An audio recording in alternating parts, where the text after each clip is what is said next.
What's up, everybody? Welcome back to the channel, and we're back in Justin's garage. I guess the official start of Hudson's twin cam build that we've been teasing everybody with for months. I guess. We've been working on it. It's been being worked on. This is going to be our last video before Born Free Texas. FXR Tour, as you guys know, kicks off next Saturday. So exactly 1 week from now, we're going to be heading to St. Louis. Myself, Justin, the Big Red Machine, Jetty, and Millhouse from Thundermax. I guess we can go to Kyle's Forever Ads. They're doing like a little... Yeah, we're just going to leave here Saturday morning, kind of take our time to go up, just back roads and stuff, and then get Kyle's shop, maybe go out Paul's, and then kind of figure out where to stay Saturday night. And then Sunday's the official start of everything. Yeah. So I'm going to drop, while we're talking, I'm going to drop kind of these flyers. If you're not on Instagram and you don't know the exact route, this is kind of what we're doing. Day one, we're starting it off on Sunday the 13th at Bare Knuckle Performance's shop. From there, he's got a ride plan where we're going to head to Washington, Missouri. In Washington, Missouri, we're going to be staying at the, whatever this flyer says, hotel. I can't remember what hotel it was. And then the next day on the 14th, we're going to be heading across the state of Missouri to Joplin, which is all the way on the west side. We're going to go over there to Speed Dealer. So Speed Dealer Frank. Are we going to his new bar? Yes. Okay, so it's done-ish? It's grand opening. Like really? The first event is going to be the FXR Tour. I just seen some sneak peeks of this place, and he didn't half-ass anything. This is going to be amazing. I can't wait. But I guess it's like in the historic part of downtown Joplin. Yeah, I never been there. I saw a couple little clips and videos and walkthroughs of it months ago when he first purchased the property. It's called the House of Speed. It's on Main Street in Joplin. So he's got a kickoff party for us. All the bikes are going to be rolling through, which, by the way, there's probably going to be a pretty big group of bikes. I mean, we're encouraging you guys to still join us, not to say, hey, there's going to be enough.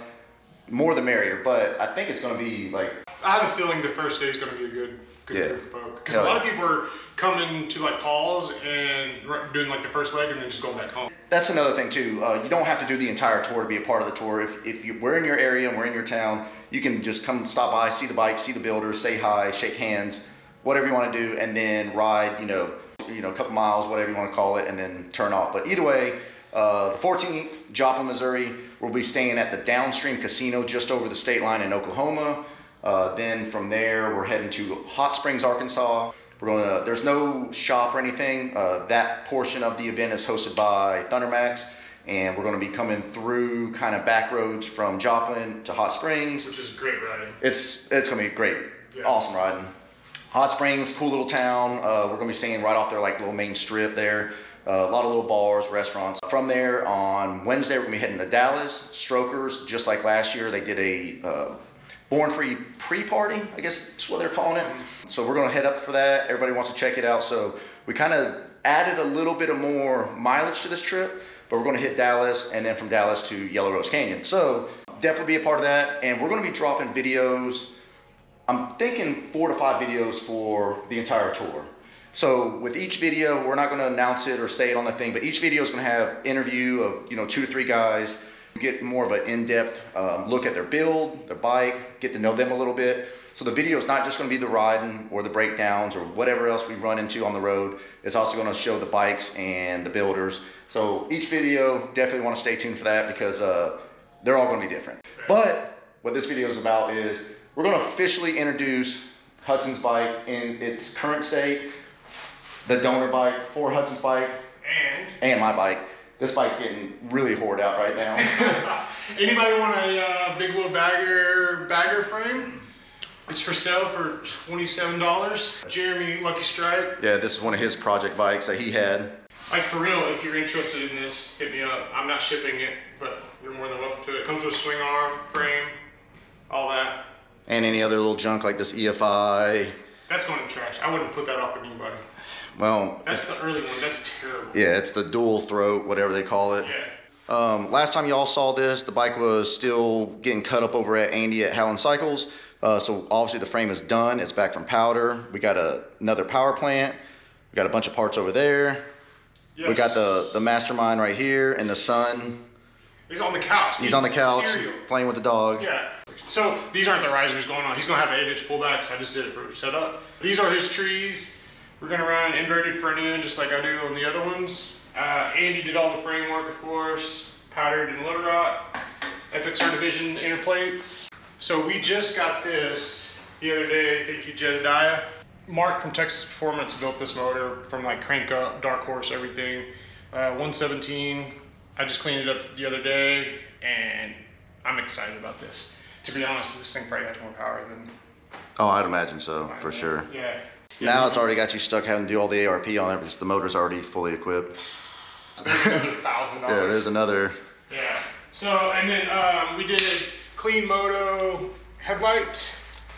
I don't think we're gonna run the yellow. And then the little digital gas gauge, Allo Art front motor mount, or the little bracket. I went to a stock motor mount because, yeah, everybody said this one is a little rigid. Yeah, just some gas caps. We ran another little light off the primary instead of cutting off the pivot point for the shifter. I did a little derby cover, just kind of with everybody that, you know, helped them out. Also, Speed Kings needs to be on there too. Sorry, Steve.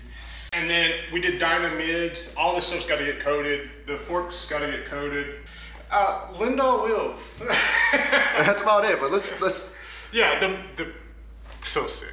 Like I kept looking. I'm like, man, I kind of want to run some of mine. I almost want this same setup. Like in black though, or would you do the chrome on? Chrome. Yeah, do the chrome. I love that. That's one of my favorite wheel designs. I love it. I think the rotors are sick. Those aren't the bolts. I just have those in there. Just yeah, everything about them just looks super clean. I like the little step. lip and the little step, but it's still like a rounded. Yeah, soft lip, but with a dip in it. And then Saddleman, of course, with the seat. I think we talked about that a lot, but it looks good. Oh, and Jeremy started paint yesterday. It's in the paint booth. So thank you, Jeremy. So for those that don't know, kind of Hudson's had a lot of say-so in this, so he kind of designed the paint in a way to hit the color. Okay, so he had a full. Not my style. Him and Jeremy. All right, so that's gonna be a total surprise for you guys and for obviously me. I haven't even seen like a preview of it yet. Like we said, the frame is back from powder coat. It is ready to start getting its transplant. Thank you again, Andy, for getting everything done, which is also who's gonna do my bike. And I think with my frame, I'm gonna be a little more involved and kind of showing you guys exactly what it takes. Because we're doing the 100% the same thing, running the dyno mids. That's kind of what the Ramjet and FXR Division kits require. Are you doing gloss black? After seeing Chuck's bike, I kind of like the satin. I don't know. I don't know. Maybe I'll leave it up to you guys in the comments when it gets time for me to start doing my framework. I'll ask it. Also, another thing that Justin's doing, which I really, really like, is he's breaking up textures. So you got the gloss here, and then you got the texture black here. So instead of going gloss on this piece or anodizing it or whatever, it goes with the motor because the motor has texture gloss. Yeah, that was just coincidence. And then you said the same thing when we pulled the transmission, because this transmission and primary will be for this bike. Yes. Same thing. You got the texture here. He's thinking of possibly going gloss here. You know, maybe breaking it up. Maybe I don't know. We'll just kind of have to see what looks good. What I want to do is I'm going to set the camera up. I'm going to start kind of pulling some of these bits and pieces off. Justin has another project he's going to head pick up. I have to go to St. Louis a week early today and pick up my dream frame. I don't know, maybe someone will guess it. We'll play that game. Guess in the comments below what you think his dream frame, not the whole bike, the frame. And he's heading to pick one up, and that'll be another project. Over 20 years in the making. You just gave it away then? No. 20 years in. This is an 88. You've already had some of these. Could be a special one. You got a special one in the garage. No. Disc glide or whatever it's called. So he's heading to St. Louis here in a little bit. So he's going to give me a hand for about an hour. I got him for about another 30, 45 minutes. We're going to try to rep this motor out real quick because this motor is actually the one going in my bike. I'm going to pull it apart, clean it up. And he needs to do a 95-inch big bore kit on it. I might do a 95-inch big bore kit on it. You sold your peach bike. Hey! All right, so rant time. Here we go. I'm glad you said that. This is my rant to anybody and everybody out there that's ever wanted to sell something, put something up for sale. Don't put it in that atmosphere if you don't want Don't put it out there if you're not going to sell it. So, yes, the peach bike is gone. You and the guy that you're buying from.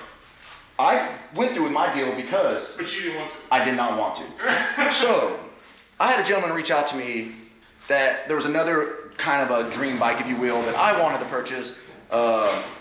Reached out to me, hit me up. Never thought about hitting him up, never nothing. It's actually the gentleman I bought my blue bike from. Reached out to me, said, hey, I want to sell my other bike. I didn't have the money for it, but I just suggested, I said, well, how much? Because I'm thinking the price is going to be pretty high. And he came back with a super fair offer on the bike. And I was like, actually, let me see what I can do. I had a gentleman here local, good friend of mine. You've actually seen his chopper getting built at Andy's shop, or both his choppers got built at Andy's shop. I kind of showed it in some of the videos. Anyways, he wanted the bike, and I reached out. I gave him kind of a friend price on it, also like a quick sell price to get the funds to purchase this other bike. And $20,000. Wasn't $20,000. If it was $20,000, I wouldn't even have this conversation right now. I'd be stoked. So reached out to him. He started making moves on his end to get the money. He sold some things. Thursday before we were supposed to make the deal, he calls me. The other gentleman texts me in the middle of the night with just excuse after excuse after excuse, to the point where he's no longer even responding to text messages or nothing. So he backed out of the deal. I think he got a higher offer for it. I think he reached out to this is my assumption. I think he put it out there for a few people. He wouldn't take a deposit from me. He wasn't. There's some other little things that should have made me kind of second guess. He backed out of the deal. Me being a man that my dad raised me to be, went through with my deal, even though I made Josh feel really, really bad. And yeah, Josh called me. I know. I'm sorry, Josh. I didn't mean to make you feel the way you. I just did not want to sell that bike, but I was selling it to purchase something else. That guy backed out. F that guy. But yeah. It'd be funny if I came back with that bike and I made this all up to you. This is the guy that outbid me on the bike. I can't afford that bike. Yeah, if you're gonna make a deal with someone, own up to your deal. Own up to whatever you did, even if it hurts you in the heart after you say it out into the public or whatever, or universe. That's what I did. I didn't want to sell the Peach bike, but the Peach bike is gone. So now I do have some extra cash, and Justin's trying to convince me to make what I was calling just your run-of-the-mill basic FXR twin cam a little. Go all out. Yeah, another okay bike. Yeah. So instead of having 3, nice, mediocre, whatever you want to call it, to have something like my blue bike that's super reliable, dependable, I love it, and then just have a bike that has a lot more bits and goodies to make it kind of my dream bike. So I think that's what we're gonna do. When we get this motor out of this frame, we are gonna pull it apart. I gotta do cams and whatnot in anyways, but enough talking, let's get the wrench in. That was just my little rant, so apologize to those that had to listen to that.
All right, there you have it. Got the motor, transmission, kind of the swing arm and all that stuff off this bike. And I was able to keep him around for the entire time.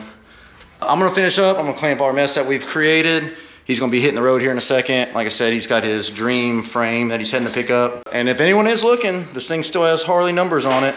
I didn't notice that. They actually stamped the numbers in this. He has the title for it.